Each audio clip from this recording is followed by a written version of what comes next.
Assalamualaikum warahmatullahi wabarakatuh. Saya Muhammad Faisal Rudiansa. Saya akan memberikan pesan dan juga pesan setelah saya menonton film Asoban. Pesan yang saya bisa dapatkan selama program Asoban adalah filmnya itu seru, sedih, emosionalnya dapet, terus banyak jump scare-nya, walaupun horor gitu aja. Ada cerita sedihnya karena ada seorang ibu yang ingin membahagiakan anaknya.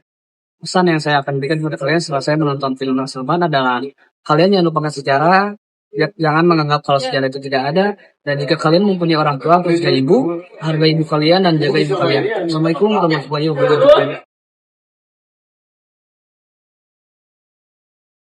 Takut yang paling dalam itu ternyata bukan hanya soal hantu, tapi soal kehilangan. Yap, betul. Halo semuanya, hari ini aku akan memberikan kesan dan pesan setelah menonton film Alas Roban, yang mana ini adalah salah satu wishlist aku di tahun 2026. Tentu satu kata, mantap. Dan apa ya, menurut aku suasana yang diciptakan oleh sutradara dalam film ini terasa begitu intens dan emosional. Jadi ketegangannya itu terukur perlahan dan mendalam sekali. Jadi tidak hanya dibuat-buat karena ada jump scare semata, apalagi ya seperti yang kita tahu bahwa ada nenek-nenek yang membuat sampai sekarang tuh terngiang-ngiang sekali gitu. Kemudian ditambah lagi dengan acting Michelle Judith sebagai peran seorang ibu, itu membuat saya merasakan sekali apa ya, kayak posisinya, rasa tegangnya, takutnya, kemudian kuatnya dia untuk menyelamatkan Farah Shakila gitu.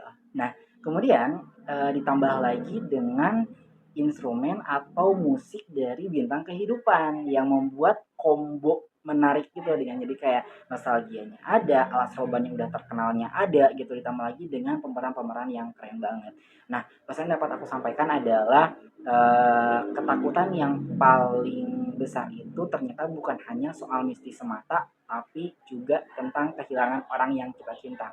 Kadang teman-teman, takut itu manusiawi dan itu wajar sekali, tapi cinta seorang ibu khususnya kepada anaknya itu melebihi rasa takut itu sendiri. Dan intinya film ini sangat-sangat membuat saya terkesan dan juga menjadi opening terbaik film di tahun 2026. Sekian dari saya, semoga perfilman Indonesia selalu memberikan film-film yang terus memberikan pelajaran, berkualitas, dan juga tentunya menghibur untuk kita semua. Sampai jumpa. Halo guys, kita baru beres nonton Alas Sorban. Ya. Pas kaki. Menurut saya 8/10. Seru. Menurut saya 8/10 karena banyak jam scare-nya.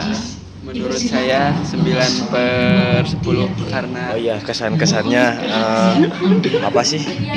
Jangan kesannya pengorbanan seorang ibu kepada anaknya yang sangat mengorbankan. Dan kalau lewat jalan angker itu harus titit katanya, harus klakson. Terima kasih. Diwakilin sama berdua. Terima kasih. Faisal Farji akan mereview film yang berjudul Alas Roban.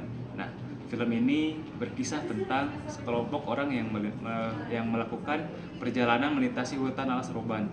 Nah, perjalanan yang awalnya biasa berubah menjadi mencekam ketika mereka mengalami berbagai kejadian aneh, mulai dari tersesat, terus ada penampakan makhluk gaib, terus hingga ada gangguan supranatural yang mencengkam keselamatan mereka. Nah, cerita ini berkembang dengan nuansa tegang yang perlahan meningkat. Terus kesan dan pesannya, film ini cukup menarik juga untuk kalian tonton. Dan ada sebuah kejadian aneh juga. Nah, rekomendasi buat kalian. Wabarakatuh. Di sini saya akan mereview tentang film Alas Roban yang saya tonton tadi ya. Pesan dan kesannya yaitu kesannya sangat wah gitu, karena ada perjuangan seorang ibu untuk anaknya mengorbankan nyawanya. Dan pesannya kita tidak boleh, kita harus percaya pada hal-hal mistis, tapi tidak boleh berlebihan juga. Terima kasih.